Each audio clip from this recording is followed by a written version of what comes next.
And I would like to ask Vera Kalin-Levin, the Society's board member, to introduce tonight's program. Thank you. Thank you. Good evening. I'm delighted that you all have joined our webinar this evening. This is the third presentation in our series on literature by and about Czech and Slovak Jews, which was launched last winter. This is a multi-year series, and our next, after this one, our next presentation will be on March 21st, when Lisa Peschel will give a talk on Laughter in Ghetto, newly discovered cabaret scripts from Terezin. Our speaker tonight is Professor Christopher Harwood, who has been an invaluable partner in developing our literature series. Tonight, he'll explore a topic that is almost counterintuitive when people think about literature by and about Czech and Slovak Jews in the interwar period. This is because the three authors whose books he will focus on are centered on the world of Eastern Orthodox Jews, including Hasidim, even as these works were written at a time when secularism, assimilationism, and cultural modernization were the more common trends in Czech Jewish society and writing. Professor Harwood doesn't need much introduction. To many of you, he is known as a leading moderator and interlocutor of diverse presentations of the Czechoslovak Society of Arts and Sciences, where he is president of the New York chapter, and also of the Harriman Institute at Columbia University, where he is co-director of the East Central European Center. Since 2001, he has been lecturer in Czech in the Slavic department at Columbia, where he earned his bachelor's, his master's, and his PhD degrees, all in Russian literature. He is a fluent speaker of Czech, and he specializes in teaching Czech language, literature, and culture. He's an active member of several leading associations dedicated to the teaching of Czech and other Slavic languages. His academic research focuses both on Czech language pedagogy and on Czech literature of the 20th and 21st centuries. In the field of Czech literature, he has authored works on a range of topics and authors, including Milan Kundera, Bohumil Hrabal, Ivan Klima, and the Czech Nobel Prize-winning poet Jaroslav Seifert. He is an active presenter of papers at international conferences and colloquia, including, relevantly to tonight's topic, a 2008 conference on narratives of Jewish Slavic encounters in 20th century Eastern and Central Europe, which was sponsored by Columbia's Harriman Institute and the Jewish Museum in Prague. And with that, please join me in welcoming Professor Christopher Harwood. Thank you, Vera, so much for the kind introduction, and thank you so much for inviting me in this role. Of course, it's been a pleasure working with you to recruit the other speakers, and I am delighted and honored to be taking the floor tonight.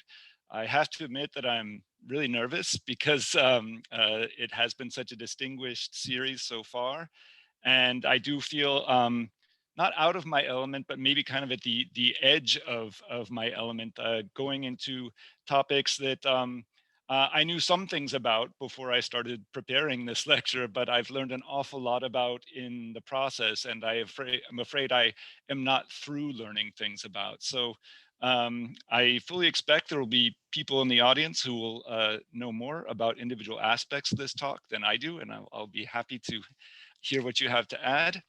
But I guess at this point, I'll just share my screen, and start this talk. So there we are. My talk, as you know, is Three Views to the East, the representation of Eastern Jews, in these three works, Nine Gates by Jiří Langer, Golet in the Valley by Ivan Olbracht, and House Without a Master by Egon Hostovský. And so the question, why look at these three books at the same time?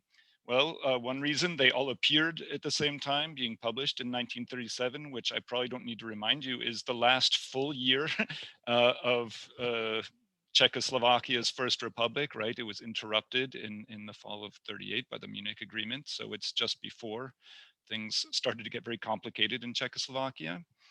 And all three of these works, as Vera indicated, feature Eastern Jews, that is Orthodox Yiddish-speaking Jews from Subcarpathian Ruthenia, Galicia, Poland, or Ukraine as characters who represent some kind of alternative to the perspective of secularized, assimilated Jews from Central Europe. So on the left, I show you some typical secularized, assimilated Jews, and on the right, an illustration of some Eastern Jews from Galicia. And just to remind you of the geography, you can see here this map that shows, this is from Central Europe, that kind of overlaps the pre-World War I and post-World War I maps of Europe. And so the pink areas are all former Austria-Hungary. And so a key area for us is going to be Galicia, which is that pink area there to the north of Slovakia, which partly belongs to interwar Poland and partly to interwar Ukraine. So another reason to talk about these books is that two of them belong firmly, I think, in the canon of major works of Czech literature from the interwar period. And also to the larger canon of Czech literature on Jewish themes from any period. And these two books have been translated into English, so they are available to an English language audience. The Obracht novel has the translation not based on the original, The Bitter and the Sweet, which perhaps not a bad title, but we can talk about why they were a little hesitant maybe to use something directly from the original, and Nine Gates translated in 61. The third book I'm going to talk about is not always sort of mentioned in quite the same breath. It's not always considered even Egon Hostovský's most important work of the interwar period, but it is one of a couple short novels he wrote in this period that deal pretty extensively with questions of Jewish identity. And so the three main things I want to look at with each of these three books is what do the Eastern Jewish characters in them look like, act like, and what do they value and believe in? To what extent do the authors seem to be presenting these Eastern Jews, their identity and spirituality as some kind of alternative, an attractive alternative maybe to the secularism and assimilation that Vera alluded to in her introduction? And also, I'm interested in literature as literature, how it's made, and what the author is doing, what kind of narrative techniques he's using to shape our reactions to these Jewish characters. So just to take a little step back and look at kind of the context of possible Jewish identities in early 20th century Czech lands. Probably you know that if you've looked at this topic before, there are kind of three possibilities for Jews living in the Czech lands. The first one that was most prevalent in the 19th century was German cultural assimilation. And this is a trend which notably culminates in this generation of Franz Kafka's parents who aspired to be accepted into the German-speaking society that was sort of the predominant one politically in the 19th century. There are in the 19th century and ever more so in the 20th century Jews who are trying to assimilate to the Czech language and national culture. And then the third possibility, which is not too widespread at all in the 19th century and only starts to be in the early 20th century, is the idea of an independent national identity, a Jewish national identity, which, as we'll see, sometimes not always equated with Zionism, with the idea of creating a Jewish state in Palestine. And so I'm going to get a little help from Kateřina Čapková, who I know has contributed to this organization before, for a little background on how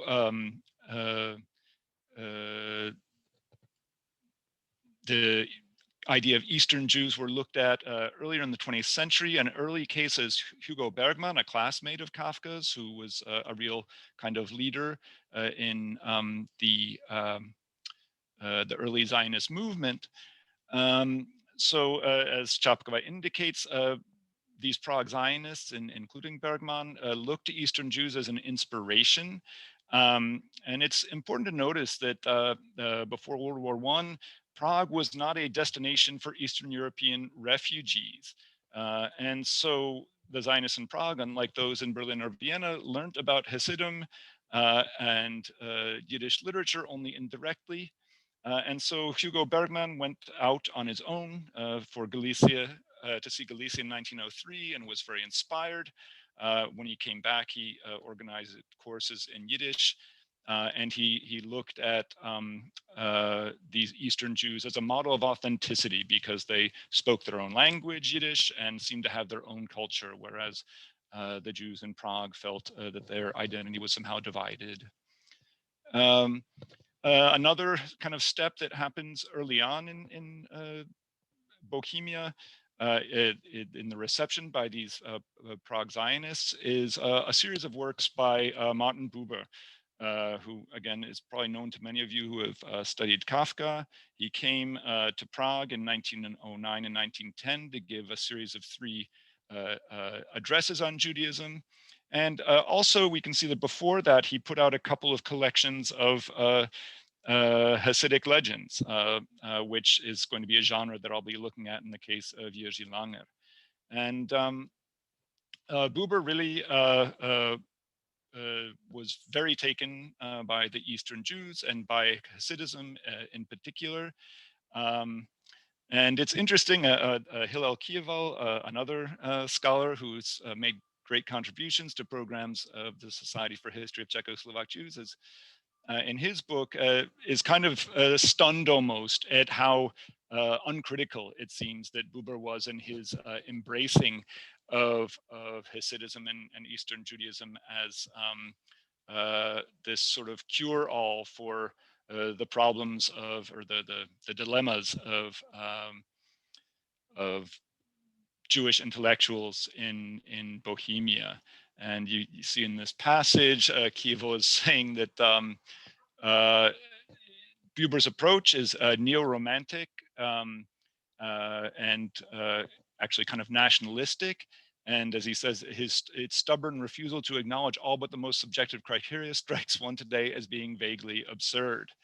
At the same time, however, the Drei Reden, these 3 addresses, outlined a theory of nationalism that was uniquely adapted to the needs of Central European student Zionists. And so I just wanted to sort of establish that as kind of an important influence in the early part of the 20th century, this real idealized view of Eastern Jews who seem to be living this very authentic life. And for Buber also, who was a thinker whose ideas kind of anticipate existentialism, they were an example of a life that was not just contemplative, not just analytical, but where thought was combined with action. And so again, to sort of step back and look at these 3 possibilities as we get into the post-World War I period, still these same 3 choices are out there. However, German assimilation is going to become ever less popular after the declaration of an independent Czechoslovakia. The Czech cultural assimilation movement is going to have largely attained a lot of its ends now that Czechoslovakia has its own state. And interestingly, that's the 3rd category that's going to really actually be the one that grows the most in the interwar period. And part of this is going to have to do with census politics in Czechoslovakia, where all citizens are supposed to identify their own nationality, and Jews are the only group who are allowed to sort of choose their own, to choose a national identity which does not necessarily correspond to their native language. And at the same time, we're going to see both former German-speaking and Czech-speaking Jews get more and more interested in 2 variants of Jewish nationalism. One looking at the native culture in places where a Jewish language like Yiddish was spoken, and how that could be the basis for a new Jewish nationality there. And then, of course, the political Zionist program of a Jewish state in Palestine. Yeah, and so looking at what knowledge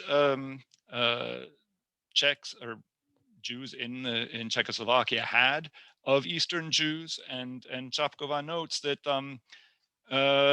they had very limited experience, very little direct experience. And this is a remarkable thing, that Jews in Bohemia were very westernized, and they had very little contact with Eastern Jews who had migrated to other cities in Eastern Europe. So you have this statement here.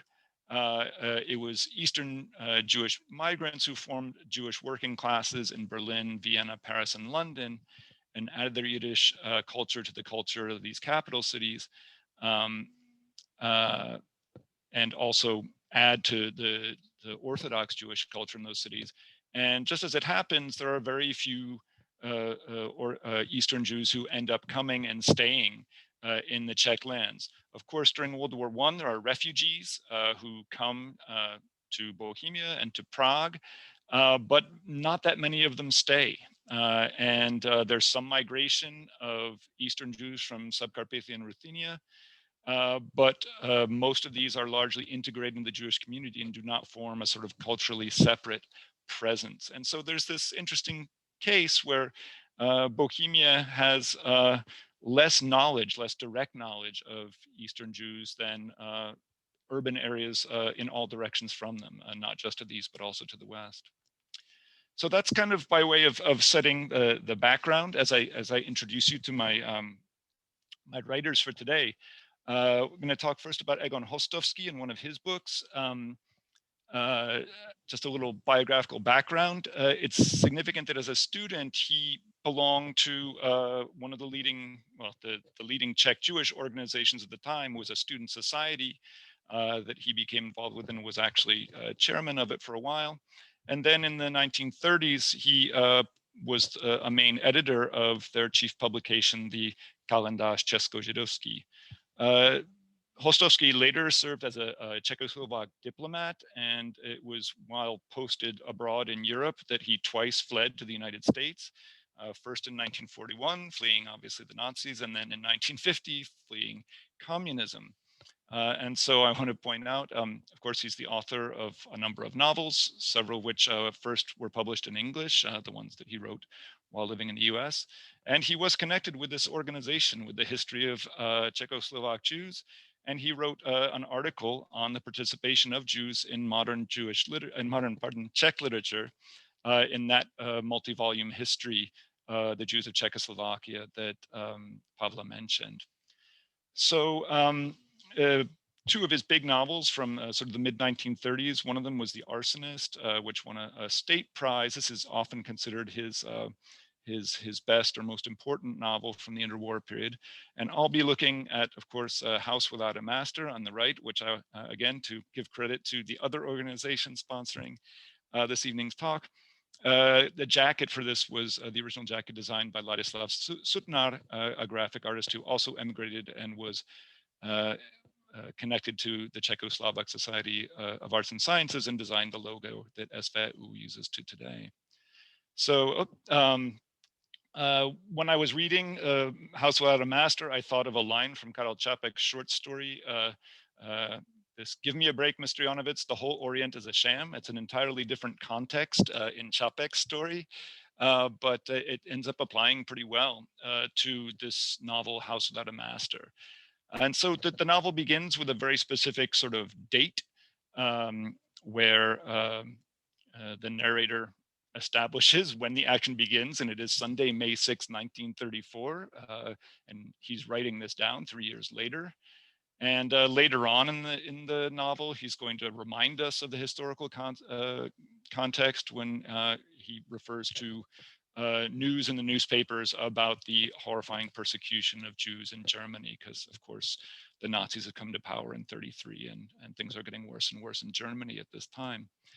And so I've actually wondered whether this context, whether the rise of Nazism in Germany and the increasing persecution of Jews just outside Czechoslovakia's border is maybe one of the reasons why these three authors are turning to Jewish themes at around this time, and I'm not sure. So let me introduce you a little bit to the story in House Without a Master. I've created this little family tree to help you identify the main characters. Our narrator and protagonist is Emil here in the middle, who is one of 4 children from an assimilated Jewish family in a small town called Starkov in northeast Bohemia, probably not far from Hostovsky's native Hronov. And Emil is just recently recovered from a long period of illness. He lives in Prague, but he's going to his hometown to Starkov to see his family, who the living members of which all still live there. There's a tradition of everyone, the whole family gathering on the birthday of Aunt Bedřiška, and apparently there's some family business to attend to. Emil is going to just have this random experience on his way to the ancestral home. He runs into this beautiful young woman named Helena, who he starts flirting with, and that's going to be a plot driver. And we learn that Emil's maybe not totally in love with his wife Clara. And we're also, we learn about sort of the legacy of this family, where the grandfather, Emil's grandfather, had actually been a rabbi, an Orthodox rabbi, and the son, Richard, that is Emil's father, had really broken with that tradition and had become a doctor, even though he was, from this line of Cohens, was supposed to become a rabbi, but he broke with that, became secularized, and became a physician, although he retained an interest in questions of Jewish identity. And other important characters are Max, a friend of Emil's from school, and Max is going to introduce Emil to this character, Jakob Wolf, who is sort of, as we're going to see, he is the Jiří Langer figure in this story. Not from Prague, like Jiří Langer was, but someone from not all the way east, who then went east and studied and learned the ways of Eastern Jews and modeled them. And so I want to just point out one other thing about the sort of the philosophy of the father, who is looked at. It's interesting. He's almost characterized as a saint, even though his main step was secularizing his own identity and that of his family. He's universally admired in the community. And so there's this question, this idea that he had, that Jews must search for their home until the end of their days. That is supposed to be their historic mission. And that's an idea of the fathers that different characters in the book either accept or are critical of. And so Jakob Wolf, this character I mentioned, is our nominal Eastern Jew in the story. And as I mentioned, his life story is quite analogous to that of Jiří Langer, whom Hostovský knew. And so the story, Jakob Wolf's story, is told by Max. And Max goes out drinking with Emil and tells him about how he has been embracing his own Jewish identity, and he's very grateful to this character Jakob for having helped put him on his feet, as he says. Jakob was originally an orphan, a Jewish orphan from Hungary, who ended up in Starkov with a distant relative who raised him, and he was described as always being an awkward youth, and apparently Jiří Langer was also an awkward youth. But this awkward youth in Starkov was hanging out with Orthodox refugees from Poland and really was sort of ostracized by other kids. He disappears from Starkov at the end of World War I, and then returns in 1932 in traditional Orthodox garb and with traditional Orthodox facial hair and side locks, and has supposedly been studying at the yeshivas in the East, and has become extremely learned in Talmud and Jewish lore. And he's given the job of teacher of Jewish religion. He's demonstratively observant, and everyone is very impressed with his erudition. While he's giving this backstory, Mac tells Emil about a trip he made to Prague or while in Prague, encountered Jakub, and the two of them go together to a Hasidic study hall on Purim, which of course is the Jewish holiday when you're supposed to get so drunk that you can't speak clearly. And he describes going into this hall as suddenly being transported. You're still in Prague theoretically, but when you go into the Hasidic study hall, it's like you're hundreds of kilometers away. And it's remarkable. And this is actually the only time that our narrative touches actual Eastern Jews. Jakub is a not completely genuine Eastern Jew, but here in this Hasidic study hall, there are actual Eastern Jews. And here Max sort of says, surprisingly, I felt that I was among my own people. I was among people whose home is separated off from the rest of the world by a wire. I was also among those people whose homes are dens of filth and cockroaches. So there's this revulsion from them. But he says, I was, and I'm not afraid to say it, among the chosen people. Well, we drank ourselves senseless, my dear, like you're supposed to. And I came back to Starkov like one reborn. So for Max, this contact with both with Jakub as his guide and with the contact with actual Eastern Jews is rejuvenating.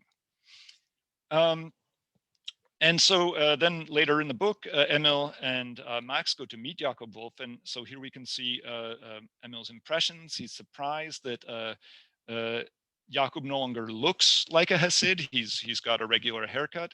But Emil also immediately does not trust Jakob. He doesn't like the way he talks. He says, when he held forth, I constantly had the impression he was doing a caricature of a bad orator.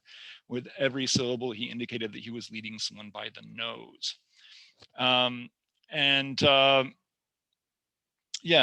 Also Jakub is critical of Emil's father, says that he wasn't really so smart as everyone said he was, not nearly as smart as the Talmudic scholars he knows from the East. And Emil sort of goes away saying, I don't regret seeing, but I don't like him. He's clever, but he doesn't believe in anyone or anything, least of all what he says about himself. Later on, Emil goes and visits Jakub on his own. And it seems to be, he kind of doesn't want to admit to himself, but he's expecting that maybe Jakub has some wisdom for him when he's getting into very complicated situations at home and with his relationships. And Jakub admits that people don't really like him here. They admire him. They marvel at him as if he were some kind of exotic animal. But what could they have in common with me? And again, Emil's gut reaction is not he has this negative gut reaction of Jakub. And he says out loud, he kind of wants to deny, says, I'm not actually here after your advice. You know a lot of things. And sometimes you just want to hear some dusty old words of wisdom that might relate to you somehow. So he doesn't really want to give Jakub credit for possibly being able to help him. And again, he blames himself for having come to see him. And near their parting, he sort of points to why it is that they're having a hard time understanding each other or having a real communication. He says, Jakub, why is it that everything which is essential for you and which also seems to appeal to Max, this matters of Eastern Jewish faith or identity, strikes me as a lot of pretty fairy tales that one might just as well let in one ear out the other. So Emil lacks faith. And when Jakub is trying to convince him how joyously he and his fellow believers are anticipating the coming of the Messiah, Emil can only say, I want my waiting to come to an end. There's something missing in your world of inflexible commandments, just as there's something missing in my world of freedom. So Emil acknowledges he doesn't have everything, but he doesn't see a basis for connection with Jakub. Finally, at the end of the novel, we have a lot of information that's revealed at once, and most important for the character Jakub, Max discovers Jakub is a fraud. He never actually studied any yeshiva, and he never debated any rabbis in the East. He never passed any tests. Nobody where he's from respects him because, in fact, he's just an ordinary junk dealer. It's true that he's traveled a fair piece of the world. He's clever. He has good ears. All the stuff he's told us, he picked up somewhere. So he's been kind of putting on his identity as a Malamed, a teacher, is not genuine. And so Max is furious. And it's interesting that as sort of down the wire here, Emil is less angry and encourages Max to sort of forgive him. And he says, he is learned, even if only compared to the local people. What does it matter that he was just a junk dealer? And he says, you know, you should actually feel sorry for Jakob. Even though I didn't take to him at all, I will always be grateful to that tragic comic hero for many of the things that he told me. What was it he said to you? That it doesn't matter who is the bearer of God's word? He's right. And that's me, a non-believer, saying that. So we have a little bit of a reversal here where at the end, Emil the skeptic is you know, more willing to forgive and respect Jakob. And the two characters, Emil and Jakob, actually meet in the very final scene of the novel at the train station. Emil is off to track down his wife, who left him justifiably. And it turns out Jakob is going home, back where I came from, presumably back to the east, where he studied. And Jakob starts chanting this proverb from the Talmud, which translates, throw a branch in the air and it will always return to its roots. And so the novel closes with this line, and so on one May evening, in accordance with the Talmudic proverb, two Jews are returning to their proper places. So just a few things about the way that this book is written, the way it tells its story. It's all first person from Emil's point of view, who's kind of a little bit delirious, as he says, for much of the time. And as I mentioned too, there's a lot of, in sort of in the style of a thriller, a lot of these plot threads that are left unresolved till near the end. So that affects how we perceive things. And so there's this great catharsis at the end for Emil, who realizes how badly he's screwed up relationships in his own family. And I think it's probably the humility that he's gained from realizing how bad his own mistakes were that allows him to take this charitable view in the end of Jakob Wolf, the not entirely genuine Eastern Jew. So let me turn to my second author and book. The second author is Ivan Olbracht, who is only partly Jewish himself. His father is a Gentile, the realist writer Antal Staszek. His mother was Jewish from a wealthy Jewish family, but she converted to Catholicism before marrying Obracht's father. As a young man, Obracht joined the Social Democratic Party and left the university to work as a journalist for Social Democratic papers. So he's a lefty from early on, joins the Communist Party in 1921 and begins working for the Communist Daily newspaper, so continuing as a left-wing journalist. And twice in the 1920s, he was actually imprisoned for openly expressing revolutionary views and wrote some memoirs, some prison memoirs, actually. And then an interesting development, in 1929, he's one of 7 Czech intellectuals, artists and intellectuals, who signed this manifesto protesting the new kind of Stalinist line in the Communist Party leadership in Czechoslovakia, and all the signatories are expelled. Then what's really important for us is that in the years 1931 to 36, he spends a lot of time in Transcarpathian or Subcarpathian Ruthenia, that easternmost part of Czechoslovakia, which is economically backward and ethnically diverse with a large Jewish population. And he's active while he's there, mostly in the summers, founds a school and a workers' committee out there. It's interesting also from the point of view of the book we're going to look at, that in the 30s, he's also busy translating Thomas Mann's four-part novel, Joseph and His Brothers, and also doing his own versions of Bible stories. So he's kind of immersed in Old Testament topics at this time in the 1930s when he's writing Golet in the Valley. During the occupation, he joins the Communist Underground and becomes a member of the Central Committee at the end of the war, the Central Committee of the Communist Party. And he actually is in Parliament as a representative of the Communist Party after the war. So he's a pretty major writer of the interwar period. And besides the book we're going to talk about, he's best known for a psychological novel, The Strange Friendship of the Actor Yesenius, also for a kind of notorious socialist realist novel, Hana the Proletarian, that was made into a notorious film in the communist period. But this is, his most sort of overtly political novel.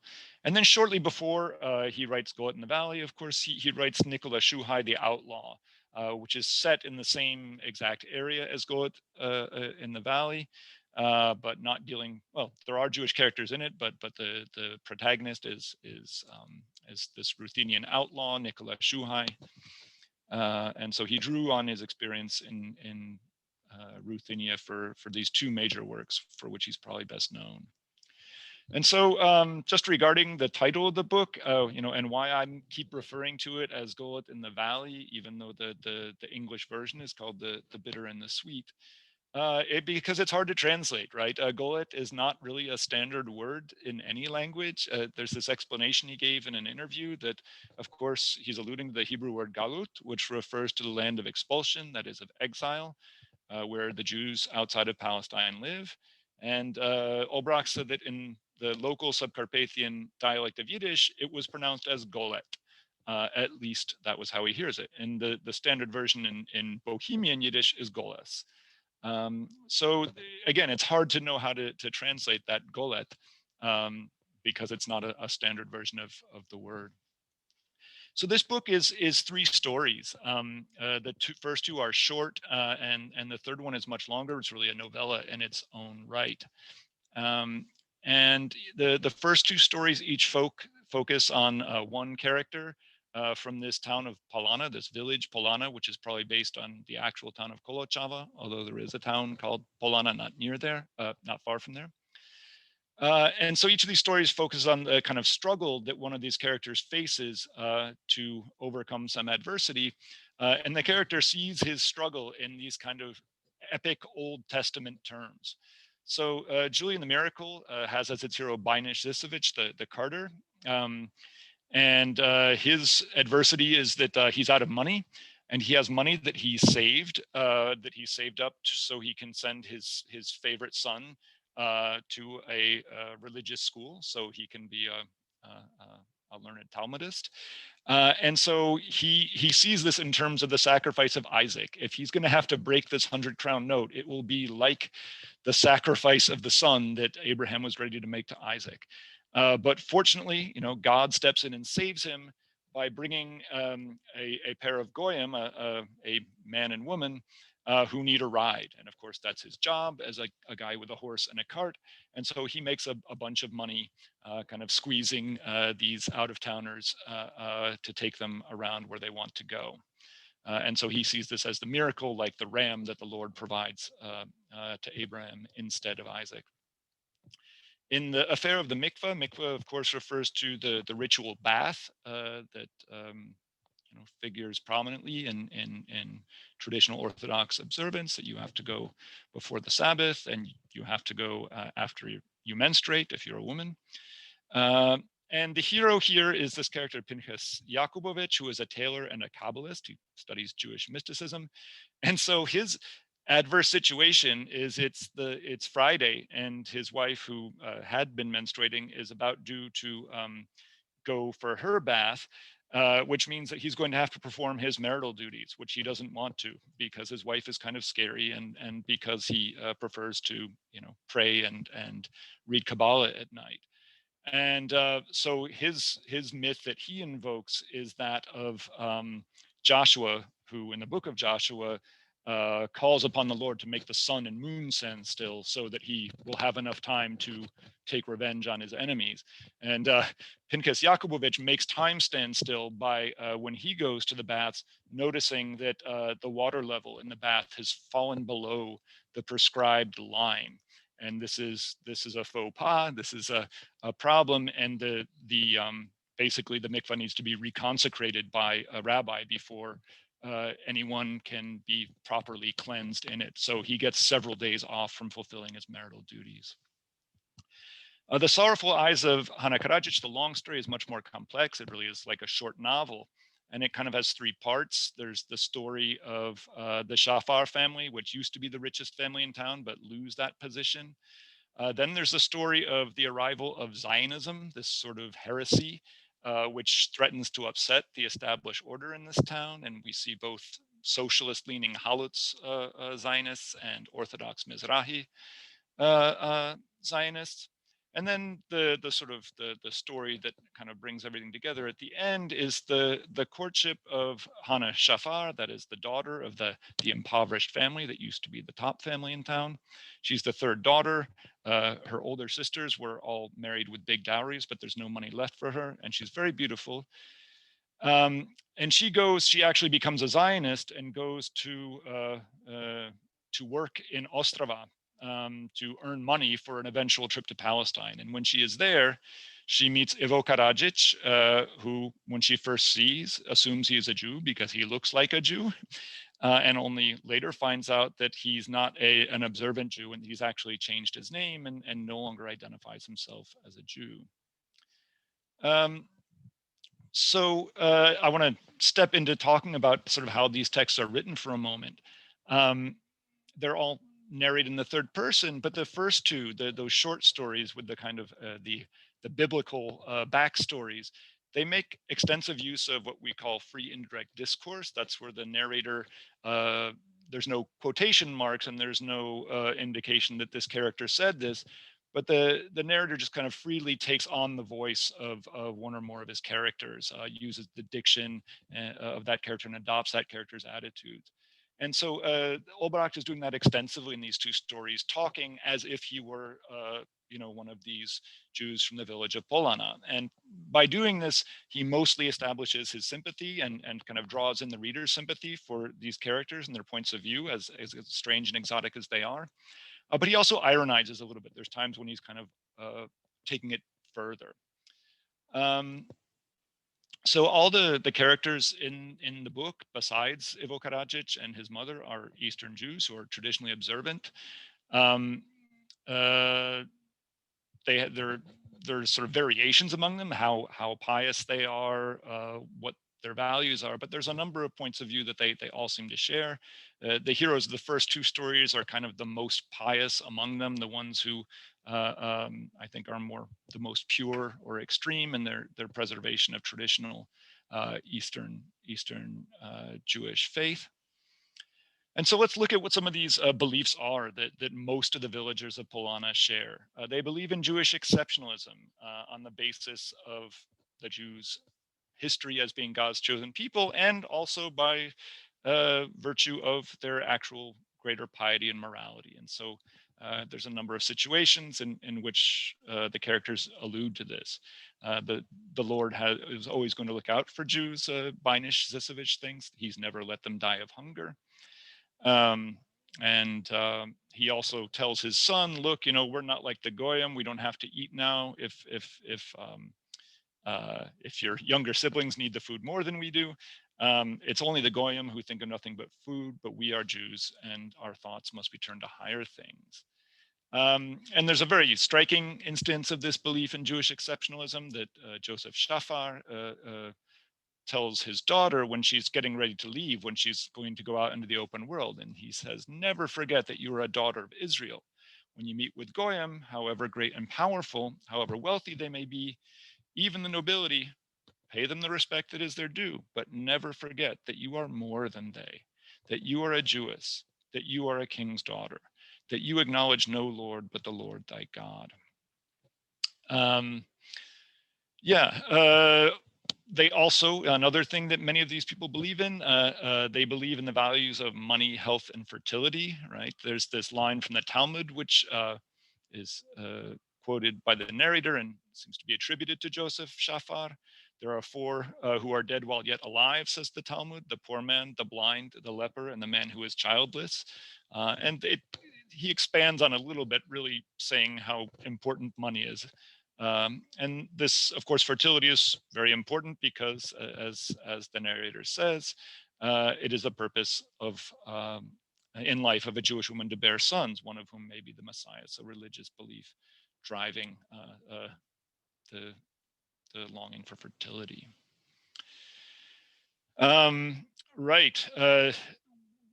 When Zionism, it's kind of ironic that Zionism is what threatens to bring down the unity in this community. It is students at the Hebrew high school in Mukachevo, which is the nearest big town, who show up and bring some of these heterodox opinions. But most of the villagers resist this and are not willing to accept right away these new teachings, and they call it a new idol or another golden calf. And so there's some anonymous rabbis who are quoted as saying, "You can declare that the earth is round and that it turns on its axis. You can believe man is descended from the animals and the world is older than our calendar. Fools, keep your figures to yourself. We are not interested in them. We are not going to discuss your proofs. For we know that your knowledge differs from one century to another, and what was true for you yesterday is no longer true." Yeah. Another thing that happens, I'll probably just skip by this. They believe in mystery. Mystery is an important part of traditional belief, but this is an area where Obracht in his narration is really ironizing on this faith. This is obviously, I think, a point where it becomes a little too much for him. And so in the second story about the mikveh, there's this kind of long discourse on how the rituals and traditions about the mikveh came about, and he talks about how mysterious it is, this paradox that the mikveh itself is unclean and yet it cleanses, and he explores these paradoxes a lot, and he's kind of poking fun at how strictly and the local villagers believe in these traditions. So to talk about poetics, the way the novel, or not the novel, but these three books, these three stories are written, and particularly the third one, the Poetics Change, right? In the first part of the Sorrowful Eyes, we have the narrator is doing the same kind of thing that he was doing in the first two stories, of speaking as if he were part of this community, using their diction. But that changes when the action goes from Polana to Ostrava, when Hana Shafar leaves Polana and goes into the wide world. At that point, the narration becomes much more objective, and the narrator is only going to come back to kind of speaking like the chorus of the local community in the final sequences in the novel, in which Hana and her fiance Ivo come back to ask for Hana's father's blessing. And it's really, once we're out in the wide world, that the kind of the conflict between these two worldviews becomes very clear. There's this wonderful conversation that Hana and Ivo have. And Ivo is this free thinker, and he says there's no such thing as Christians and Jews, we're all just human beings. And so Hana says, "You mean we are the same as the Christians?" And he says, "Of course, my dear, for the last 50 years or more. And that feeling of inferiority and all those other things that spring from it have got to disappear." And so Hana's like, "What? You mean the Goyim are our equals?" Hana was thinking so hard, her forehead wrinkled. "Oh, I see what the trouble is," Ivo Karadzic says slowly, as though it was sinking in slowly. Then he clasped his head in his hands and his lips began to smile broadly, until suddenly he exploded out loud, laughing loudly and uncontrollably. "It's the best joke I've heard this year. The whole world has accepted Polana on equal terms, and now it's Polana that still hasn't made up its mind to accept the rest of the world as its equal." And that's really kind of, it's a joke now, but that's really going to become the basis for this sort of semi-tragic ending of the story.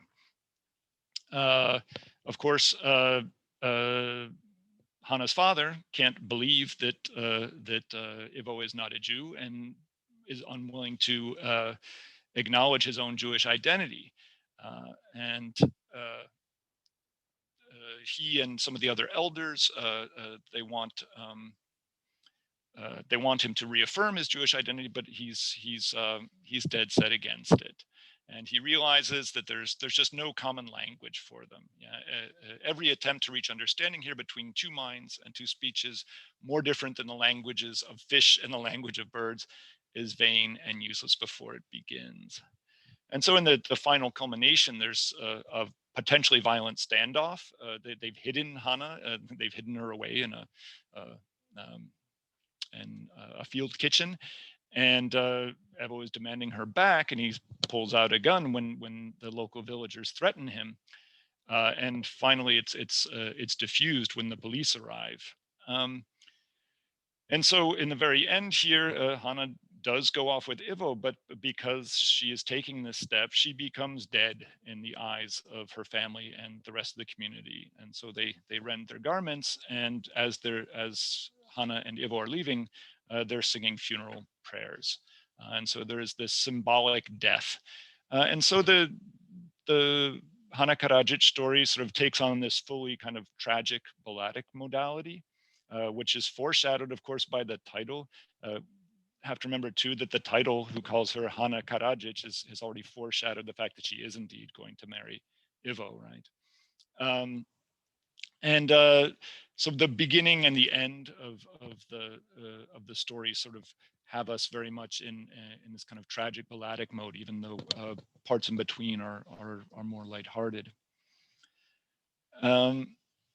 And it's interesting in this sort of tragic ending that there's only one character who does not see this as an entirely negative thing, and that is the Kabbalist Pinchas Jakubowicz, who had had a dream before this, and an angel appeared to him saying that, okay, I the angel, have cleared out the heresy of Zionism and the new scientific thinking, because in the meantime, after Hana left, the different Zionist organizations gave up on Polana because they were not sending in their dues.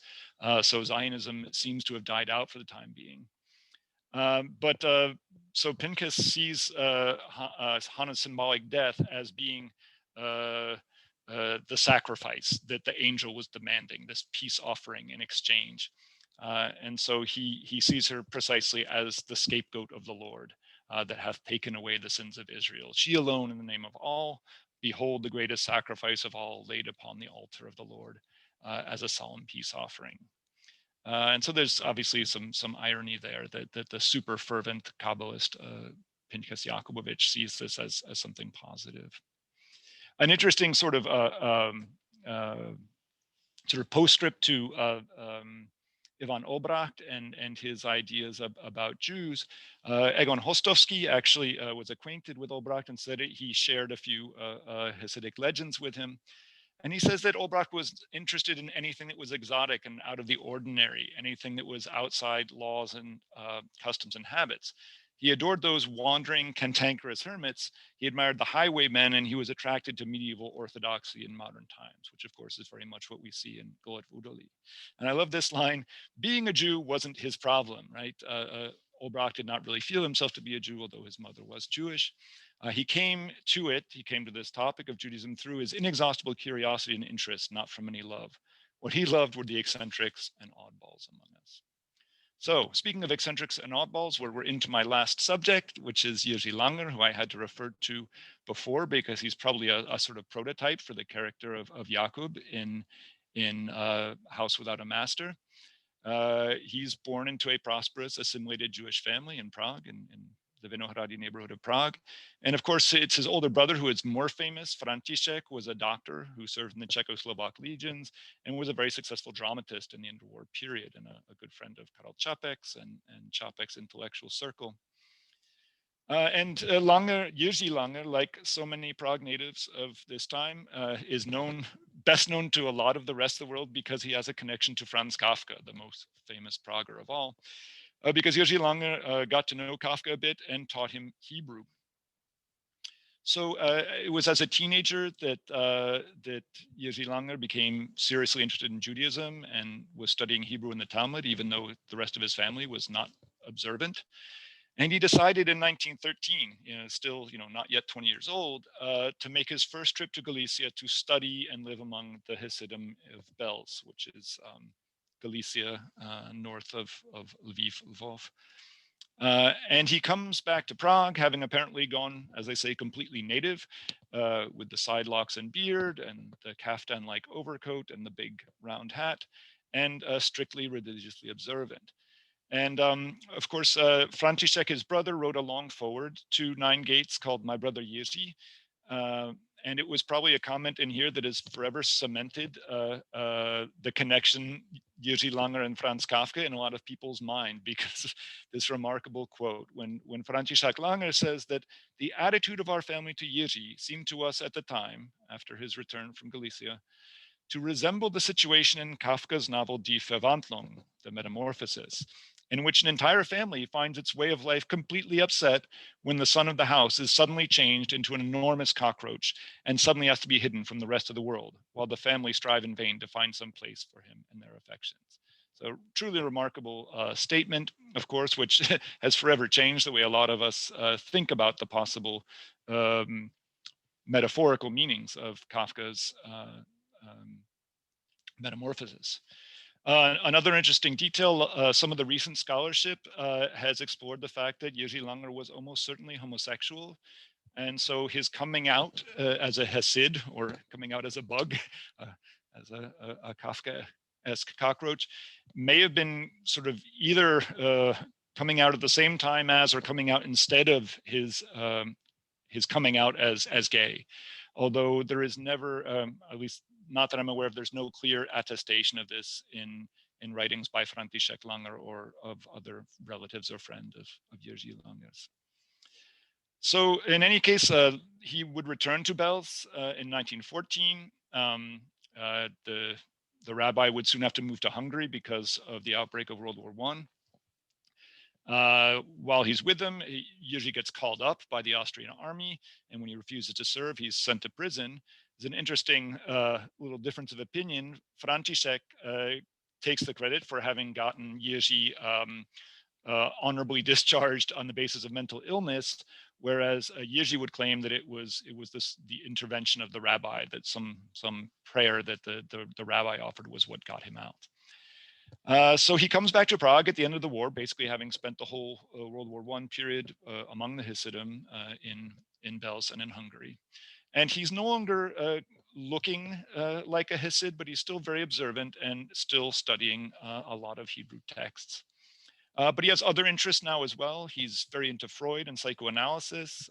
So he's studying this along with Jewish mysticism and begins writing poetry in Hebrew. That's one of the remarkable things about Langer, is how polyglot he is, that he writes important texts in 3 languages, in Hebrew, in Czech, and in German. He teaches at a Prague Jewish school, and some of the time he's working at Zionist and Jewish national organizations in Prague. In 1939, he manages to escape and emigrate to Palestine via Istanbul, but it's a very torturous journey, and he gets very sick on the way. And so the final years of his life spent in Palestine, he's very unwell and spends a lot of time in hospitals. So 9 works that I'm going to talk about now is probably his best known work. The other major works that he writes are the Erotic of the Kabbalah, which he wrote in German, which is this Freudian study of Jewish mysticism, which is quite fascinating. And there's a lot there about the homoerotic and the homosocial in Jewish mysticism and tradition. Poems and Songs of Friendship are original poems that he wrote in Hebrew. And then Songs of the Rejected are his translations into Czech of medieval and modern Hebrew poems. And then he also wrote an anthology of Talmudic literature with a history of Talmudic literature in Czech as well. So let me talk a little bit about the structure of 9 Gates. It's not a novel. It's an interesting work. It's mostly a collection of these Hasidic legends. I mentioned already the introduction by his brother František that's been on all the editions since the 60s. It's interesting, by the way, that the first edition of 9 Gates came out in 1937, but in a very small printing, very few copies of which survived because, of course, the Nazis took over not long after that. And it took a while before 9 Gates would be reprinted. And so I think it was probably in 65, the Czech edition that you see here in this image that first has the introduction by František Langer. Then there is Jiří Langer's own introduction with the title A Youth from Prague Among the Hasidim. Then there are 9 chapters, each of which is called the first gate, the second gate, the third gate, and so on. And then the 10th chapter is called The City of Wisdom, but it's essentially the same format as the previous 9 chapters, full of Hasidic legends. Now, I was trying to find a kind of a logic to the way he organized these legends. These are very short. An individual legend is often just about a paragraph or a page or 2. And so there are a great many of them. And I was expecting it to be kind of this progression kind of along the model of an initiation, right? Because there is that, of course, the metaphor of the 9 gates. You feel like you're passing through something, you should be sort of gaining more wisdom, more exclusive insight as you go, but it doesn't actually seem to be, doesn't seem, in my reading anyway, there isn't that progression so much from one chapter to the next. So what do these legends do? They're there to record and exalt the ways that Hasidic saints are great and miraculous. And when you take them in an aggregate, all these different legends, the miracles are very eclectic. There's all different kinds of wonderfulness attributed to the Hasidic saints. And at times it even seems that it's contradictory, that the different kinds of things that makes the saints wonderful. And there's a common motif, it's not the only one, but the frequent motif of the saint somehow fooling God himself, or actually commanding God, which seems sort of paradoxical and surprising, right? And so let me give you some examples of these contrasting messages. Many of the legends emphasize the saints' asceticism. A lot of the Hasidic saints are profoundly ascetic.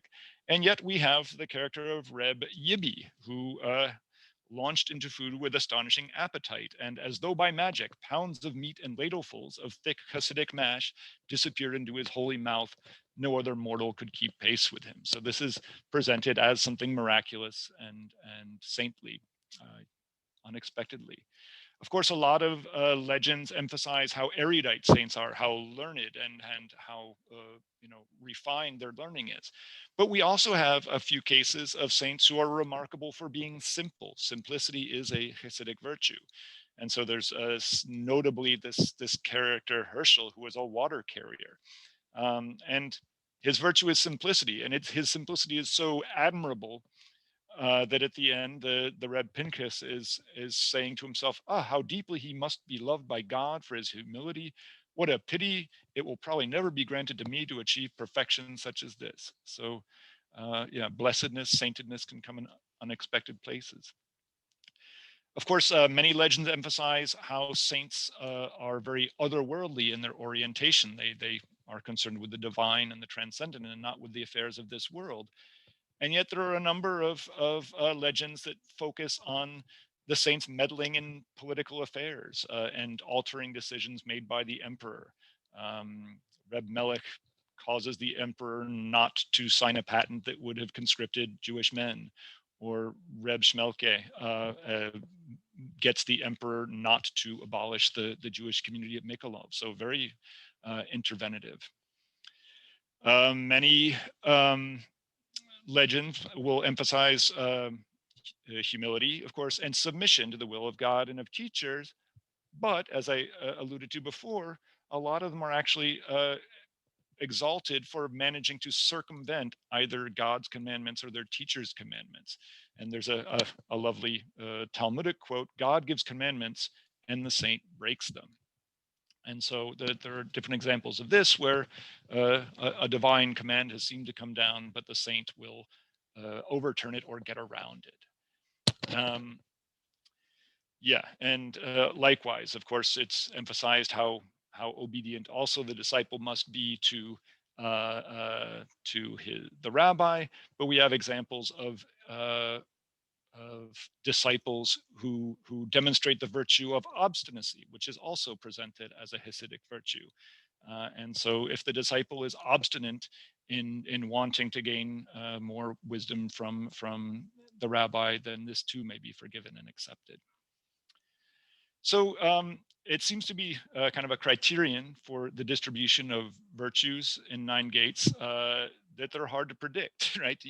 That there are so many different kinds of virtues that are exalted for saints. It's hard to know what it's going to be. And it's almost as if a saint does it, by definition, it is saintly and praiseworthy.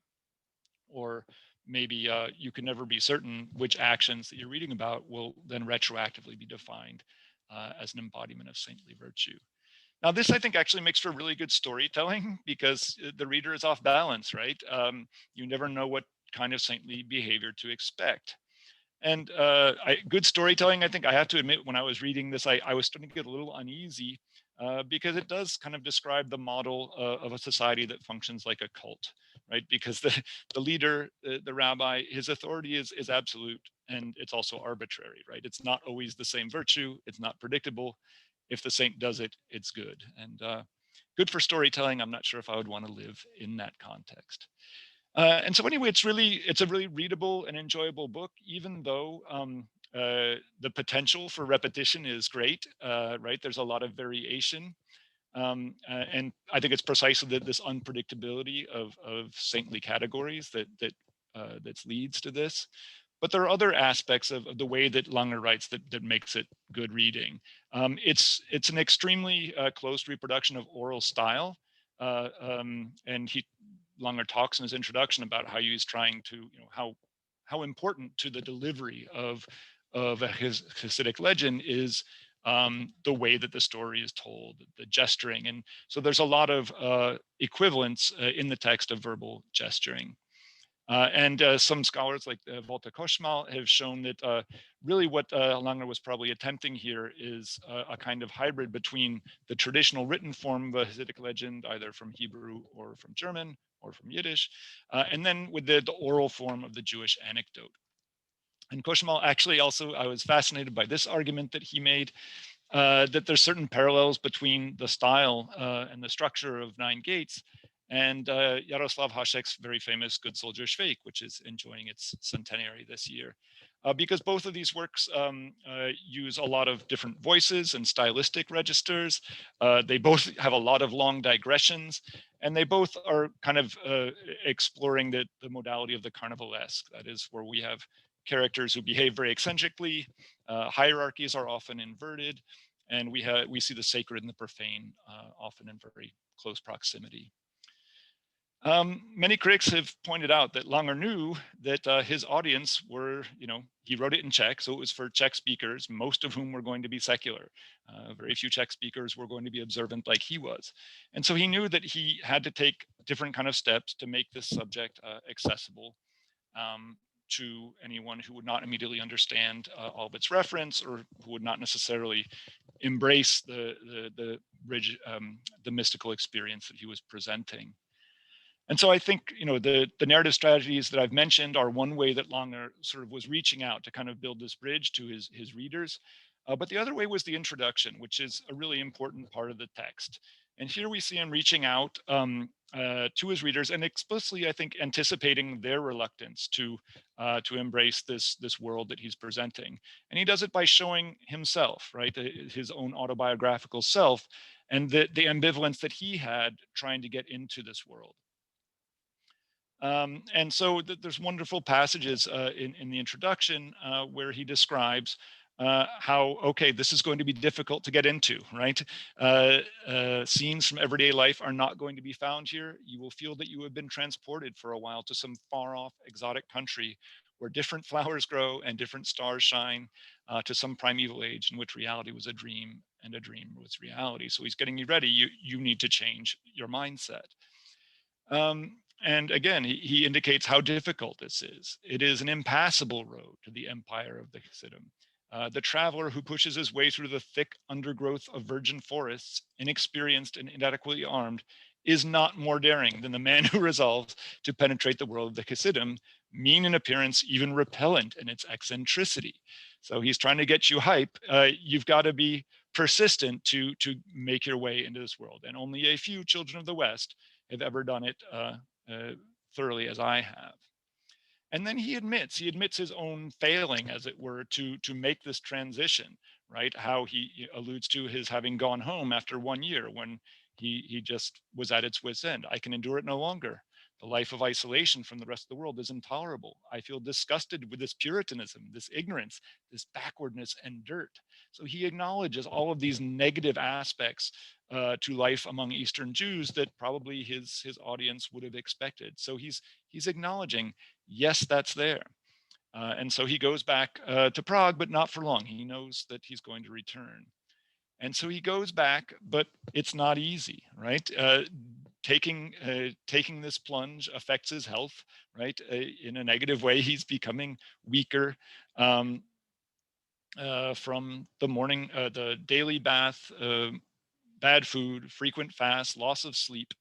not enough air and light, yeah, but I'm not going to give up. But he's acknowledging it's hard. And finally, he also, I think, anticipates how the reader is going to maybe not believe these stories. And he says, look, Hasidim are aware that by no means everything they relate about their saints actually happened, but that does not matter. And he says, if a saint never really worked the miracle they described, it must still have been one such as only he was capable of performing. Rabbi Nachman of Bratslav goes out of his way to point out that not everything related about the holy Baal Shem, for instance, is true, but even the things that are untrue are holy if told by devout people. The fact is, says Rabbi Nachman, that man is perpetually sunk in a magic sleep throughout his life and is unable to arouse himself except by narrating anecdotes about the saint. So he's getting his reader ready to have a different set of criteria when he approaches these texts. So just to try and sum up, it's been a wild ride, but just to sort of look back and see what we've seen in these three books. I wanted to know, what do the Eastern Jews look like? Who are they? Well, of course, in Nine Gates, we have the magical saints and their devoted followers, not only of Belts, actually, but he refers to a lot of Hasidic communities throughout Eastern Europe. In Golet in the Valley, it's a very complex community. There are a lot of different character types within the village of Polana, but mostly they're holding tight to age-old traditions. And then in going back to Hostovsky's book, we have Jakob Wolf, our Jiří Langer figure, who is exposed as a fraud, but the protagonist narrator wants to acknowledge that maybe he is wise. Is their identity a viable alternative? In Nine Gates, you know, the narrator acknowledges that it is something which is foreign, and there are things about it that are off-putting, and that it's going to be hard, and suggests, well, it can be done. He mentions there are individuals that you can count on the fingers of one hand who have done it, but it's obviously not going to be widespread. In Golet in the Valley, the world of these Eastern Jews in this village is I think shown to be a fragile one. Especially in the last story, we don't see that fragility so much in the first two stories, but in the last story, the Sorrowful Eyes of Hana Karadzic, we see this world is quite fragile, right? Hana herself is not destroyed, but forever saddened. She's going to carry around a certain grief with her, always from having been cast out of the community. And Pinchas at the end, right, believes his community has been saved by some kind of symbolic sacrifice of Hana's leaving. But you have to wonder, as a reader, will this fragile community survive the next crisis that confronts it? And is there something viable in the model of an Eastern Jewish identity in House Without a Master? Emil seems to be pluralistic. He'll take wisdom wherever he can find it, and that might include some of the teachings that Jakob gave him. Interesting that, you know, Max, his friend, had originally felt this sense of renewed belonging among other Jews in a way that he, as a secularized Jew, had not felt.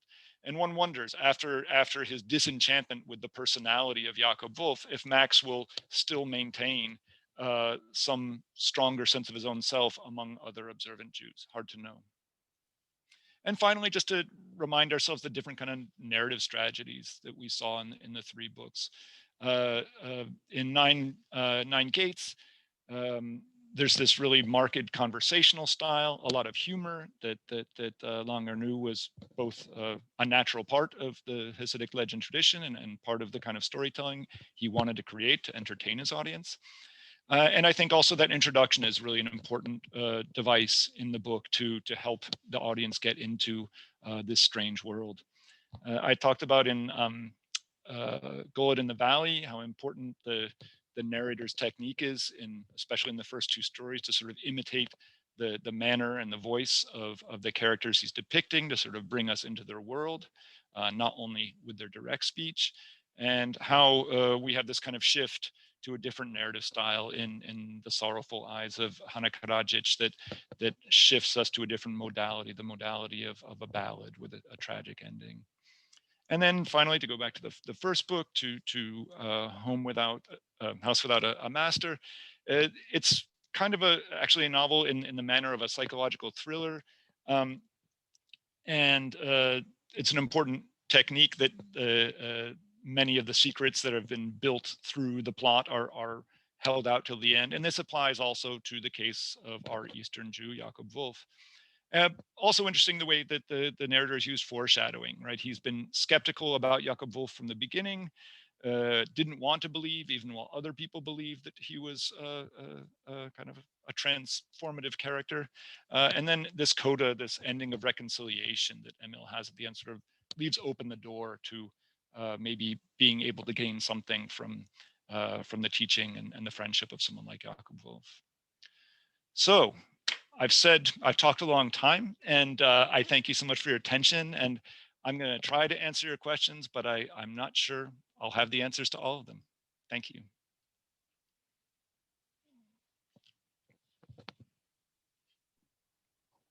Chris, I would like to thank you. I would be the first to ask a couple of questions, if you don't mind. I would like to thank you for your wonderful and captivating lecture and giving us, all those different stories. Each of them, I found very different attitudes. Yeah. And for me, it's also reminded me again that that it's wonderful that Czechoslovakia in the 20s, 30s was this open country where all these people could live and could share their writings and opinions. And I was wondering whether you know how those books were accepted when they were published. And also, I know I received my second question. I received a few questions before actually your lecture that people would like to know if those books are available in English these days or in Czech, or if you can get them in the United States or elsewhere in the world. Thank you. Sure. So for the first question about the initial reception, as I mentioned with Nine Gates, it was, I think it only became known initially to a very small audience because not many copies were published, and then it became a banned book right away. So I think it was a relatively small community of people who knew about it, but I think those who did knew it was important. And then, the book had underwent a kind of renaissance in the 60s in Czechoslovakia when it could be reprinted. And I think that's the point where it really becomes part of the canon of Czech literature of the interwar period. I think the other two, I think Golet in the Valley was quite successful. The book that he had published before that on Nicholas Shuhai, the Outlaw, was a very successful book. So I think Obracht's stock was high when this book came out, and I think it did have a quite positive reception. And House Without a Master, as I indicated, was I think it was well received. I like it quite a lot. I think it's a very well kind of structured book. It reminds me a lot of Dostoevsky. That's true of a lot of Hostovsky's writing, is kind of Dostoevskian, both in its kind of brooding existentialism, but also just the kind of almost Dickensian family crises and crises of not knowing where you're going to get the money, all these kind of things that are kind of typical for 19th century novels. And as I say, I think it was well received, but didn't draw quite as much attention as, for example, The Arsonist or some of his later books. And your second question about the availability. So I indicated that Nine Gates is translated, and I think there have been a couple of different editions that have come out. The first one was, I think, 61 maybe. And I think there was a later edition, still the same translation, but a different publisher. And so that's, I think, not too difficult to get used copies of. Unfortunately,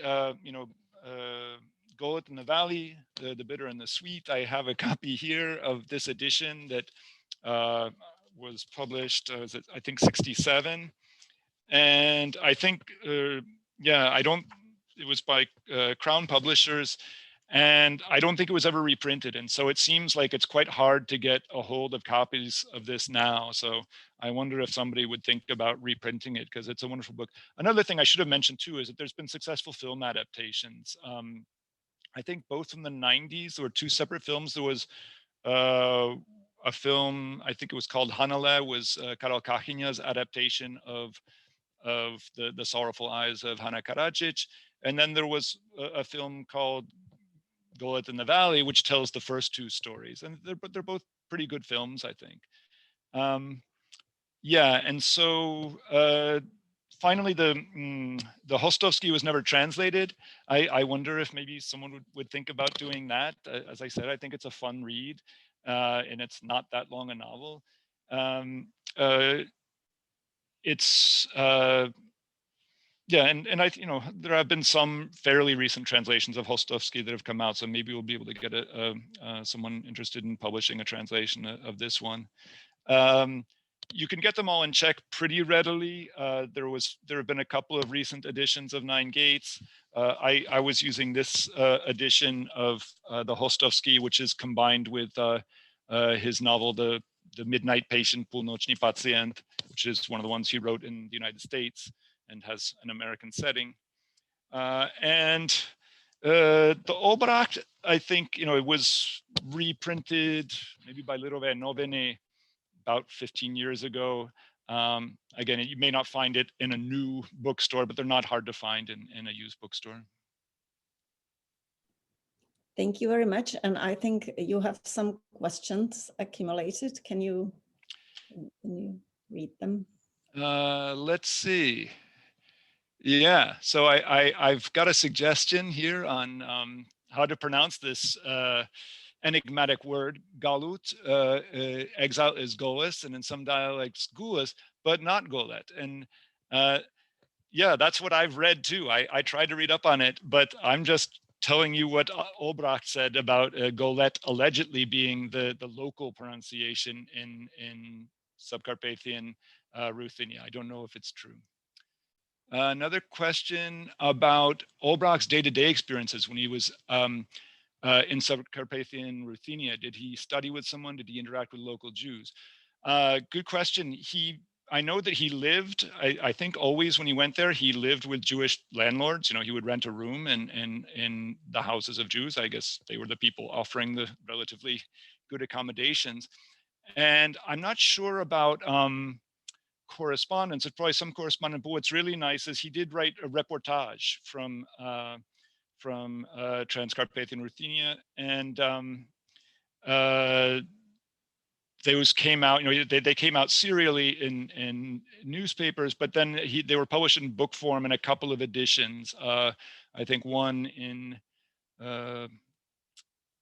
31 and one in 35 or something like that. And it's interesting to look at how he describes these situations. The reportage is much more Marxist than the novel. He talks a lot more explicitly in class terms. There's a little bit of Marxism that I didn't allude to when you have the Haluts, kind of socialist-leaning Zionists who come to Polana. They're talking a little bit about exploitation and so on. But I was actually kind of surprised, actually, knowing what a lefty Obracht was, that he didn't privilege kind of the socialist point of view in any significant way, I think, in this book. I've kind of come to admire Obracht, I think, more, realizing that although he was very convinced as a communist, it seems to me that he managed to not let those communist convictions take over his best books very much. How do these books fit as travel adventure literature? Not much, I would say. I don't think they really fit into that genre. I guess you could treat Jiří Langer's life experience as a kind of exceptional travel adventure, but that experience is really only described in the introduction. The rest of Nine Gates is the legends in which Jiří Langer or any other Westerners do not figure as protagonists. So I don't think either of the other ones really fit in that category. Was Langer influenced by E.L. Peretz, Bunch of the Silent in particular? That's a good question. I did some reading on what other literary depictions of Eastern Jews would have been available. And there's not much in Czech, right? Most of the other literature that presents the lives of Eastern Jews is, some of it's in German, but most of it is, a lot of it is Yiddish literature, which was translated. And so I know that a lot of literature by Peretz and by Sholem Aleichem were published in a few different periodicals published by Czech Jewish organizations in the interwar period. So I think probably these authors had access to a number of these texts, and I just haven't really had the time to kind of sort through the individual texts and see if there's a direct influence that you can find here. I was struck by the similarity between the quote from Hostovsky's character, "Jews much search for their home," and the beginning of the Czech national anthem, "Kde domov můj." Interesting. Each of these authors came to their interest in Hasidic culture differently, but they all started as more or less assimilated Jews. That's true. Their quest for this culture has at least superficial connections with Czech interest in folk customs or legends in the 19th century. How much do you think this investigation of Eastern Jewish culture is a reaction to the dominant Czech or German culture? And how much to the Industrial Revolution and modern life more generally? Good complex question. I think, I tried to lay out in very brief and schematic way at the beginning, sort of what those three alternatives were for national identity for Jews, right? You could assimilate to German culture, you could assimilate to Czech culture, or you could say, no, I'm a Jew and I have my own culture.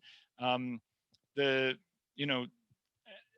thing is that the Bohemian Jews, very few Bohemian Jews still knew Yiddish at the time these books came out.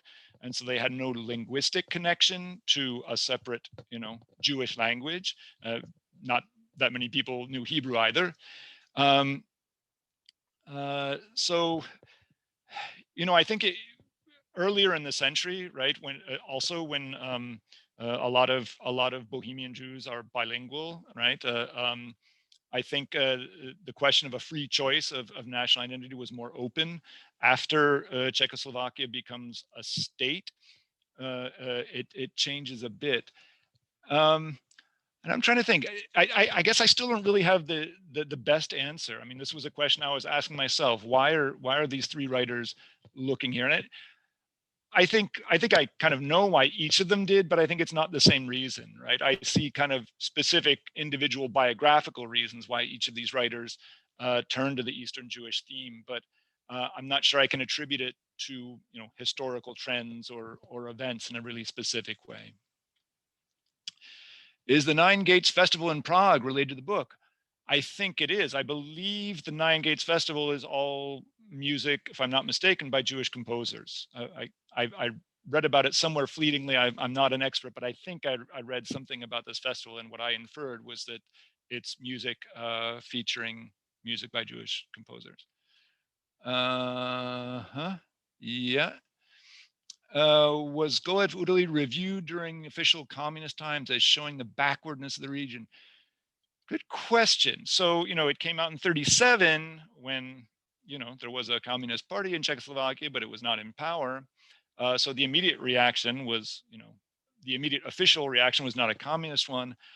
I don't know. It would be a good question, a good issue to explore what the reaction of, two things, explore what the reaction of left-wing critics was at the time, and then also to see what how the book was treated in the communist period in post-war Czechoslovakia.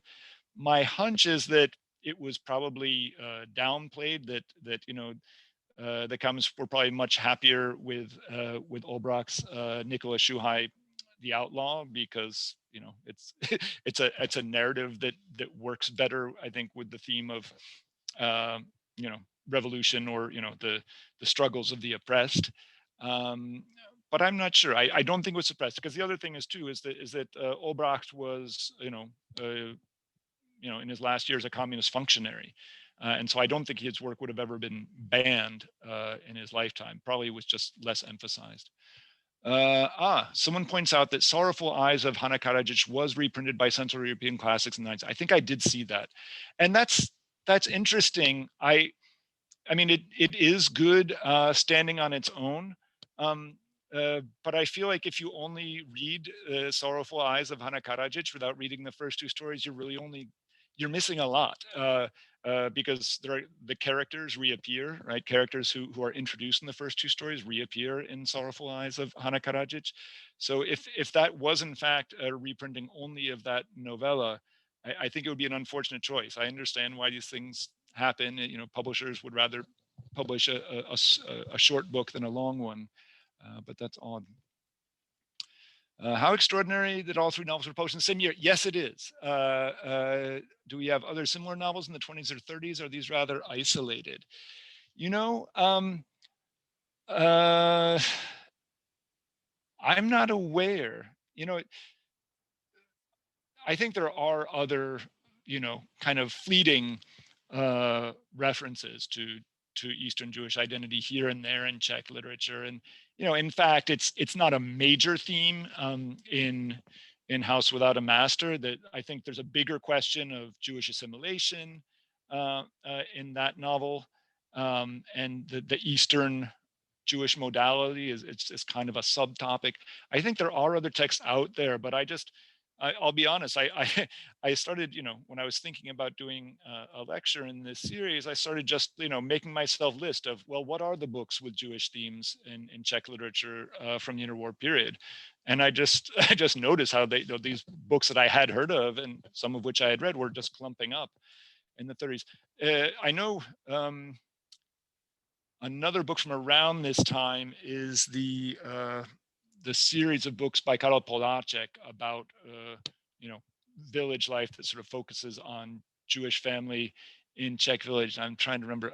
Okresní město, I think is the name of it. And I'm not sure if, I don't think any of those books came out exactly. I think the first one in that series came out in 36. So the Poláček books are around this time. Was the author aware that the word goyim is a slur?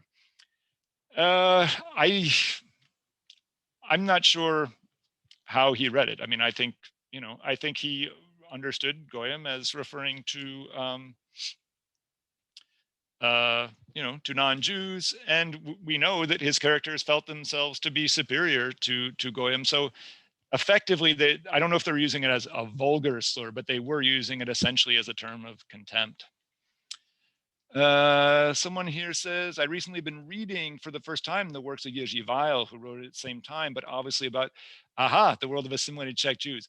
Yeah, so also in 1937 is Moskva Hranice, Moscow to the border, which is this amazing, you know, historically important novel by Jiří Langer, the great Czech Jewish author, about, you know, based on his experience in the Soviet Union. And it's kind of this expose of Stalinist terror and so on.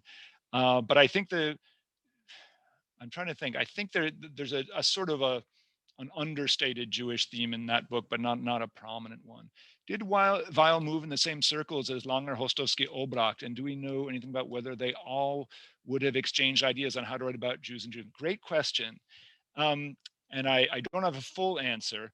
Weil, I know, was active with the interwar avant-garde, and so I expect he probably would have known Obracht. I think, you know, I'm sure they had a mutual acquaintance in Vladislav Vančura.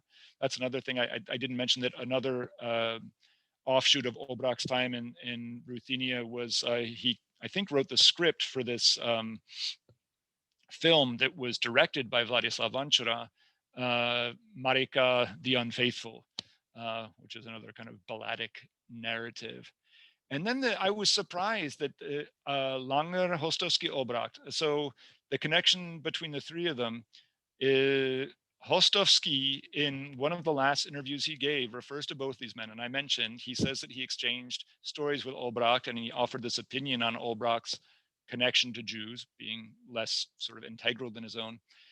And Hostovský in this interview also says that he went once with Jiří Langer to Ukraine.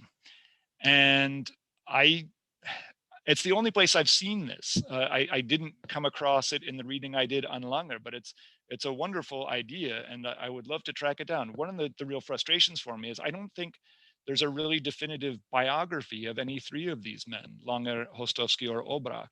So yeah, I'd be fascinated. As I acknowledge, I'm still learning about this topic, so I'm hoping to find out more. Oh, and someone offers the opinion that Goyim is not a slur. We do not use it that way. And someone has said that Václavák reviewed Obracht from the Marxist point of view and negatively. So that's good to know. Not too surprising that a Marxist critic would have you know, some things he didn't like about Golet in the Valley. I expect with the way the socialist Zionist project turned out. So I think I've gotten through the questions on the Q&A list. Is there anyone else out there that I didn't acknowledge? Well, thank you, Chris, very much. On behalf of the society, I believe on behalf of all our attendees, it was a wonderful talk. Thank you for telling us all the stories, all those many stories from those three great books. And thank you very much. Thank you, Vera, for bringing this lecture series thank you to both of you to bring this lecture series to life. And we are a nonprofit organization, so it is my duty to thank everybody who has contributed to us, and we appreciate any donations. We also would like to invite you, apart from the next literary lecture, we will have the memorial service in 2 weeks on Sunday, February 21st. You can find information on our website. And so again, thank you very much to all of you. Thank you for joining us, and stay safe and well, and have a good night. Thank you. Thank you, Chris.